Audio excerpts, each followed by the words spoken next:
بسم اللہ الرحمن الرحیم۔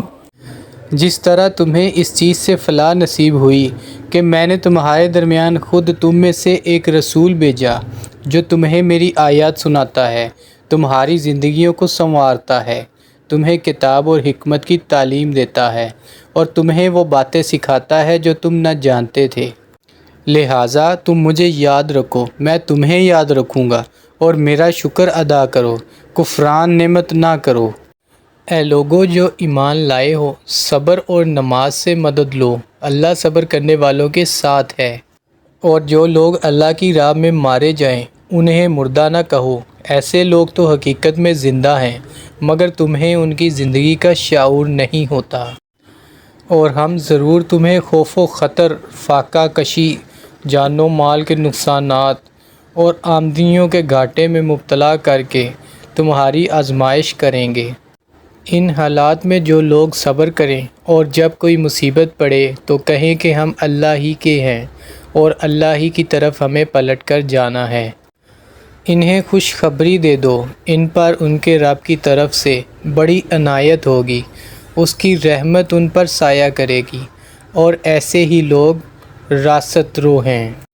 یقیناً صفا اور مروہ اللہ کی نشانیوں میں سے ہیں، لہٰذا جو شخص بیت اللہ کا حج یا عمرہ کرے اس کے لیے کوئی گناہ کی بات نہیں کہ وہ ان دونوں پہاڑیوں کے درمیان سعی کر لے، اور جو برزہ و رغبت کوئی بلائی کا کام کرے گا اللہ کو اس کا علم ہے اور وہ اس کی قدر کرنے والا ہے۔ جو لوگ ہماری نازل کی ہوئی روشن تعلیمات اور ہدایت کو چھپاتے ہیں، دریں عالیہ کہ ہم انہیں سب انسانوں کی رہنمائی کے لیے اپنی کتاب میں بیان کر چکے ہیں، یقین جانو کہ اللہ بھی ان پر لعنت کرتا ہے اور تمام لعنت کرنے والے بھی ان پر لعنت بھیجتے ہیں۔ البتہ جو اس روش سے باز آ جائیں اور اپنے طرز عمل کی اصلاح کر لیں اور جو کچھ چھپاتے تھے اسے بیان کرنے لگیں، ان کو میں معاف کر دوں گا، اور میں بڑا درگزر کرنے والا اور رحم کرنے والا ہوں۔ جن لوگوں نے کفر کا رویہ اختیار کیا اور کفر کی حالت ہی میں جان دی، ان پر اللہ اور فرشتوں اور تمام انسانوں کی لعنت ہے۔ ایسی لعنت زدگی کی حالت میں وہ ہمیشہ رہیں گے، نہ ان کی سزا میں تخفیف ہوگی اور نہ انہیں پھر کوئی دوسری مہلت دی جائے گی۔ تمہارا خدا ایک ہی خدا ہے، اس رحمان اور رحیم کے سوا کوئی اور خدا نہیں ہے۔ اس حقیقت کو پہچاننے کے لیے اگر کوئی نشانی اور علامت درکار رہے تو جو لوگ عقل سے کام لیتے ہیں ان کے لیے آسمانوں اور زمین کی ساخت میں، رات اور دن کی پہم ایک دوسرے کے بعد آنے میں، ان کشتیوں میں جو انسان کے نفع کی چیزیں لیے ہوئے دریاؤں اور سمندروں میں چلتی پھرتی ہیں، بارش کے اس پانی میں جسے اللہ اوپر سے برساتا ہے، پھر اس کے ذریعے سے زمین کو زندگی بخشتا ہے، اور اپنے اسی انتظام کی بدولت زمین میں ہر قسم کی جاندار مخلوق پھیلاتا ہے، ہواؤں کی گردش میں اور ان بادلوں میں جو آسمان اور زمین کے درمیان تابع فرمان بنا کر رکھے گئے ہیں، بے شمار نشانیاں ہیں۔ مگر وحدت خداوندی پر دلالت کرنے والے ان کھلے کھلے آثار کے ہوتے ہوئے بھی کچھ لوگ ایسے ہیں جو اللہ کے سوا دوسروں کو اس کا ہمسر اور مد مقابل بناتے ہیں، اور ان کے ایسے گرویدہ ہیں جیسے اللہ کے ساتھ گرویدگی ہونی چاہیے، حالانکہ ایمان رکھنے والے لوگ سب سے بڑھ کر اللہ کو محبوب رکھتے ہیں۔ کاش جو کچھ عذاب کو سامنے دیکھ کر انہیں سوجنے والا ہے وہ آج ہی ان ظالموں کو سوج جائے کہ ساری طاقتیں اور سارے اختیارات اللہ ہی کے قبضے میں ہیں، اور یہ کہ اللہ سزا دینے میں بھی بہت سخت ہے۔ جب وہ سزا دے گا اس وقت کیفیت یہ ہوگی کہ وہی پیشوا اور رہنما جن کی دنیا میں پیروی کی گئی تھی اپنے پیرووں سے بے تعلقی ظاہر کریں گے، مگر سزا پا کر رہیں گے، اور ان کے سارے اسباب و وسائل کا سلسلہ کٹ جائے گا۔ اور وہ لوگ جو دنیا میں ان کی پیروی کرتے تھے کہیں گے کہ کاش ہم کو پھر ایک موقع دیا جاتا تو جس طرح آج یہ ہم سے بیزاری ظاہر کر رہے ہیں ہم ان سے بیزار ہو کر دکھا دیتے۔ یوں اللہ ان لوگوں کے وہ اعمال جو یہ دنیا میں کر رہے ہیں ان کے سامنے اس طرح لائے گا کہ یہ حسرتوں اور پشیمانیوں کے ساتھ ہاتھ ملتے رہیں گے، مگر آگ سے نکلنے کی کوئی راہ نہ پائیں گے۔ لوگو، زمین میں جو حلال اور پاک چیزیں ہیں انہیں کھاؤ، اور شیطان کے بتائے ہوئے راستوں پر نہ چلو، وہ تمہارا کھلا دشمن ہے۔ تمہیں بدی اور فحش کا حکم دیتا ہے اور یہ سکھاتا ہے کہ تم اللہ کے نام پر وہ باتیں کہو جن کے متعلق تمہیں علم نہیں ہے کہ وہ اللہ نے فرمائی ہیں۔ ان سے جب کہا جاتا ہے کہ اللہ نے جو احکام نازل کیے ہیں ان کی پیروی کرو، تو جواب دیتے ہیں کہ ہم تو اسی طریقے کی پیروی کریں گے جس پر ہم نے اپنے باپ دادا کو پایا ہے۔ اچھا، اگر ان کے باپ دادا نے عقل سے کچھ بھی کام نہ لیا ہو اور راہ راست نہ پائی ہو تو کیا پھر بھی یہ انہی کی پیروی کیے چلے جائیں گے؟ یہ لوگ جنہوں نے خدا کے بتائے ہوئے طریقے پر چلنے سے انکار کر دیا ہے، ان کی حالت بالکل ایسی ہے جیسے چرواہا جانوروں کو پکارتا ہے اور وہ ہانک پکار کی صدا کے سوا کچھ نہیں سنتے۔ یہ بہرے ہیں، گونگے ہیں، اندھے ہیں، اس لیے کوئی بات ان کی سمجھ میں نہیں آتی۔ اے لوگو جو ایمان لائے ہو، اگر تم حقیقت میں اللہ کی بندگی کرنے والے ہو تو جو پاک چیزیں ہم نے تمہیں بخشی ہیں انہیں بے تکلف کھاؤ اور اللہ کا شکر ادا کرو۔ اللہ کی طرف سے اگر کوئی پابندی تم پر ہے تو وہ یہ ہے کہ مردار نہ کھاؤ، خون سے اور سور کے گوشت سے پرہیز کرو، اور کوئی چیز نہ کھاؤ جس پر اللہ کے سوا کسی اور کا نام لیا گیا ہو۔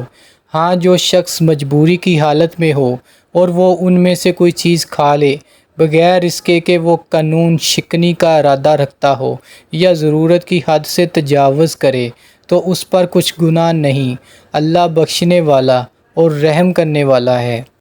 حق یہ ہے کہ جو لوگ ان احکام کو چھپاتے ہیں جو اللہ نے اپنی کتاب میں نازل کیے ہیں اور تھوڑے سے دنیاوی فائدوں پر انہیں بھیٹ چڑھاتے ہیں، وہ دراصل اپنے پیٹ آگ سے بھر رہے ہیں۔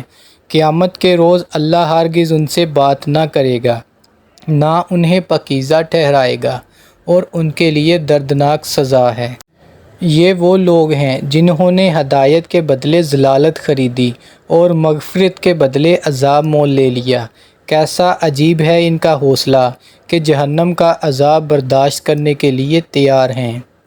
یہ سب کچھ اس وجہ سے ہوا کہ اللہ تعالیٰ نے تو ٹھیک ٹھیک حق کے مطابق کتاب نازل کی تھی، مگر جن لوگوں نے کتاب میں اختلاف نکالے وہ اپنے جھگڑوں میں حق سے بہت دور نکل گئے۔ نیکی یہ نہیں ہے کہ تم نے اپنے چہرے مشرق کی طرف کر لیے یا مغرب کی طرف، بلکہ نیکی یہ ہے کہ آدمی اللہ کو اور یوم آخر اور ملائکہ کو اور اللہ کی نازل کی ہوئی کتاب اور اس کے پیغمبروں کو دل سے مانے، اور اللہ کی محبت میں اپنا دل پسند مال رشتہ داروں اور یتیموں پر، مسکینوں اور مسافروں پر، مدد کے لیے ہاتھ پھیلانے والوں پر اور غلاموں کی رہائی پر خرچ کرے، نماز قائم کرے اور زکوٰۃ دے۔ اور نیک وہ لوگ ہیں کہ جب عہد کریں تو اسے وفا کریں، اور تنگی و مصیبت کے وقت میں اور حق و باطل کی جنگ میں صبر کریں۔ یہ ہیں راست باز لوگ اور یہی لوگ متقی ہیں۔ اے لوگو جو ایمان لائے ہو، تمہارے لیے قتل کے مقدموں میں قصاص کا حکم لکھ دیا گیا ہے۔ آزاد آدمی نے قتل کیا ہو تو اس آزاد ہی سے بدلہ لیا جائے، غلام قاتل ہو تو وہ غلام ہی قتل کیا جائے، اور عورت اس جرم کی مرتکب ہو تو اس عورت ہی سے قصاص لیا جائے۔ ہاں، اگر کسی قاتل کے ساتھ اس کا بھائی کچھ نرمی کرنے کے لیے تیار ہو تو معروف طریقے کے مطابق خوں بہا کا تصفیہ ہونا چاہیے، اور قاتل کو لازم ہے کہ راستی کے ساتھ خوں بہا ادا کرے۔ یہ تمہارے رب کی طرف سے تخفیف ہے اور رحمت ہے، اس پر بھی جو زیادتی کرے اس کے لیے دردناک سزا ہے۔ عقل و خرد رکھنے والو، تمہارے لیے قصاص میں زندگی ہے، امید ہے کہ تم اس قانون کی خلاف ورزی سے پرہیز کرو گے۔ تم پر فرض کیا گیا ہے کہ جب تم میں سے کسی کی موت کا وقت آئے اور وہ اپنے پیچھے مال چھوڑ رہا ہو تو والدین اور رشتہ داروں کے لیے معروف طریقے سے وصیت کرے، یہ حق ہے متقی لوگوں پر۔ پھر جنہوں نے وصیت سنی اور بعد میں اسے بدل ڈالا تو اس کا گناہ ان بدلنے والوں پر ہوگا۔ اللہ سب کچھ سنتا اور جانتا ہے۔ البتہ جس کو یہ اندیشہ ہو کہ وصیت کرنے والے نے نادانستہ یا قصداً حق تلفی کی ہے اور پھر معاملے سے تعلق رکھنے والوں کے درمیان وہ اصلاح کرے تو اس پر کچھ گناہ نہیں ہے۔ اللہ بخشنے والا اور رحم فرمانے والا ہے۔ اے لوگو جو ایمان لائے ہو، تم پر روزے فرض کر دیے گئے ہیں جس طرح تم سے پہلے انبیاء کے پیرووں پر فرض کیے گئے تھے۔ اس سے توقع ہے کہ تم میں تقویٰ کی صفت پیدا ہوگی۔ چند مقرر دنوں کے روزے ہیں۔ اگر تم میں سے کوئی بیمار ہو یا سفر پر ہو تو دوسرے دنوں میں اتنی ہی تعداد پوری کر لے، اور جو لوگ روزہ رکھنے کی قدرت رکھتے ہوں پھر نہ رکھیں تو وہ فدیہ دیں۔ ایک روزے کا فدیہ ایک مسکین کو کھانا کھلانا ہے، اور جو اپنی خوشی سے کچھ زیادہ بھلائی کرے تو یہ اسی کے لیے بہتر ہے۔ لیکن اگر تم سمجھو تو تمہارے حق میں اچھا یہی ہے کہ روزہ رکھو۔ رمضان وہ مہینہ ہے جس میں قرآن نازل کیا گیا، جو انسانوں کے لیے سراسر ہدایت ہے اور ایسی واضح تعلیمات پر مشتمل ہے جو راہ راست دکھانے والی اور حق و باطل کا فرق کھول کر رکھ دینے والی ہیں۔ لہٰذا اب سے جو شخص اس مہینے کو پائے اس کو لازم ہے کہ اس پورے مہینے کے روزے رکھے، اور جو کوئی مریض ہو یا سفر پر ہو تو وہ دوسرے دنوں میں روزوں کی تعداد پوری کرے۔ اللہ تمہارے ساتھ نرمی کرنا چاہتا ہے، سختی کرنا نہیں چاہتا، اس لیے یہ طریقہ تمہیں بتایا جا رہا ہے تاکہ تم روزوں کی تعداد پوری کر سکو، اور جس ہدایت سے اللہ نے تمہیں سرفراز کیا ہے اس پر اللہ کی کبریائی کا اظہار و اعتراف کرو اور شکر گزار بنو۔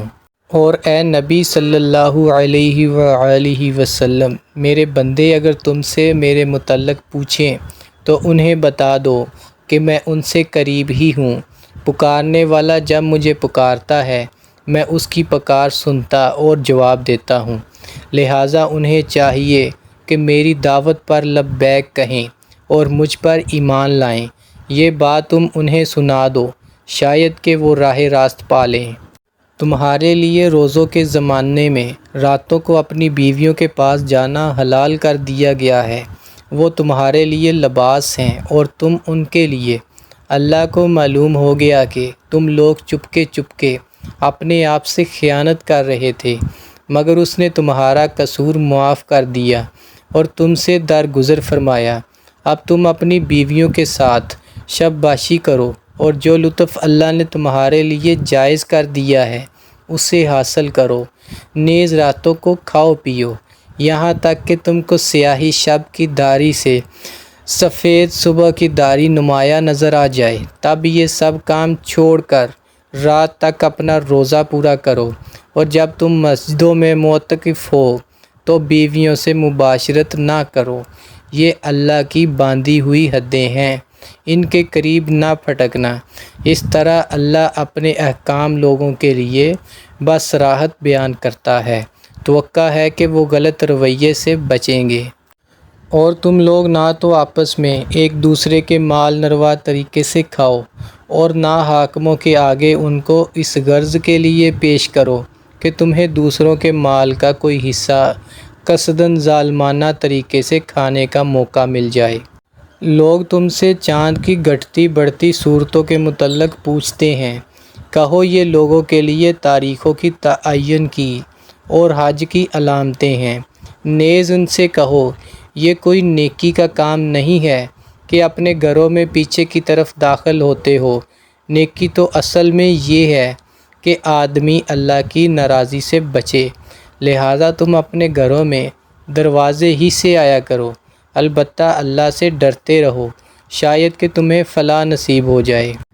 اور تم اللہ کی راہ میں ان لوگوں سے لڑو جو تم سے لڑتے ہیں، مگر زیادتی نہ کرو کہ اللہ زیادتی کرنے والوں کو پسند نہیں کرتا۔